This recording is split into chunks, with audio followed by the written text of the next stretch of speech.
નમસ્કાર, અમારી news channel news for Kathiawad ને લાઈક કરો, શેર કરો અને સબસ્ક્રાઇબ કરો. News for Kathiawad. નમસ્કાર.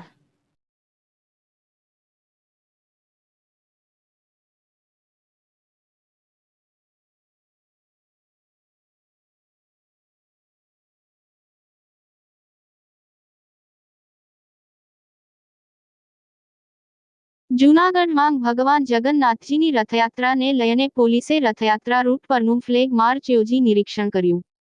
આવતીકાલે રવિવારે ભગવાન જગન્નાથજીની રથયાત્રા જૂનાગઢ સહિત તાલુકાના માંગરોળ અને અન્ય જગ્યાએ નીકળવાની છે, ત્યારે આજે બપોરના સમયે જૂનાગઢના એસપી હર્ષદભાઈ મહેતાએ ભગવાન જગન્નાથજીના મંદિરે શીશ ઝુકાવી ભગવાનના દર્શન કરી રથયાત્રા સફળતા માટે પ્રાર્થના કરી હતી અને રથયાત્રાની પૂર્વ સંધ્યાએ કાયદો અને વ્યવસ્થા પૂરતી જળવાઈ રહે તે માટે થઈ તેઓ દ્વારા રથયાત્રા રૂટની ફ્લેગ માર્ચ પર કરવામાં આવી હતી અને ત્યારબાદ તેઓએ બંદોબસ્તને લઈને મીડિયા સાથે પણ આ તકે ખાસ વાતચીત કરી હતી. ત્યારે જોઈએ તેઓ શું કહી રહ્યા છે તે સાંભળીએ તેમના શબ્દોમાં.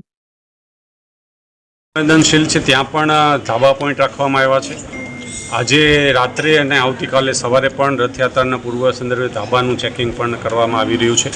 એમાં ડ્રોન ટેકનોલોજીનો પણ ઉપયોગ કરવામાં આવી રહ્યો છે અને અમારી બાકીની લોકલ જે સર્વેલન્સની ટીમ અને ક્રાઇમ બ્રાન્ચ એસઓજીની ટીમો પણ આ બાબતે તકેદારી માટે બંદોબસ્ત રાખવામાં આવ્યો છે.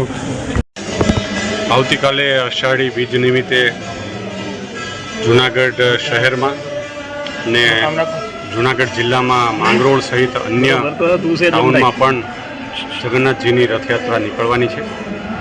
સમગ્ર જિલ્લામાં આ તમામ પોલીસ તરફથી તૈયારીઓ કરવામાં આવી છે. દરેક રૂટ ઉપર આજે રૂટ માર્ચ કરવામાં આવી રહ્યો છે. આ રૂટ ઉપર બીડીએસની ટીમ ચેકિંગ કરી રહી છે.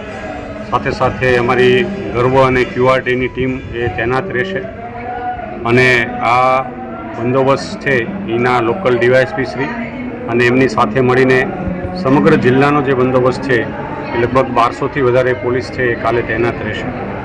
ખાસ કરીને ભેસાણમાં પણ જે મેળો ચાલી રહ્યો છે પરબનો, એ મેળામાં પણ પોલીસ ત્યાં સમગ્ર બંદોબસ્ત ચાલુ છે. આ રથયાત્રામાં સમગ્ર રૂટ ઉપર પણ ટ્રાફિક બંદોબસ્ત પણ રાખવામાં આવ્યો છે, જેથી કરીને ત્યાં કોઈપણ પ્રકારે આ રથયાત્રાના રૂટને અડચણ ન થાય. સાથે સાથે અમારી ડ્રોન સાથેની સીસીટીવી કેમેરામાં પણ આ સર્વેલન્સ ચાલી રહ્યું છે. વિડીયોગ્રાફી અને બોડી વોર્ન કેમેરા દ્વારા પણ આખા સમગ્ર રૂટ ઉપર અને દરેક ઇવેન્ટને કેમેરામાં પણ કેદ કરવામાં આવશે અને પોલીસ તરફથી તમામ તૈયારીઓ છે પૂર્ણ કરવામાં આવી છે.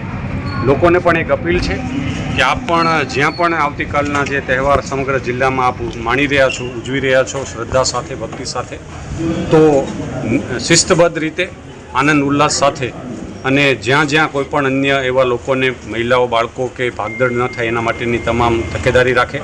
આ અગાઉ તમામ આયોજકો સાથે પણ સંપૂર્ણ રીતે મિટિંગો કરવામાં આવી છે અને કોઈ પણ બનાવ ન બને એની સંપૂર્ણ તૈયારી કરવામાં આવી છે.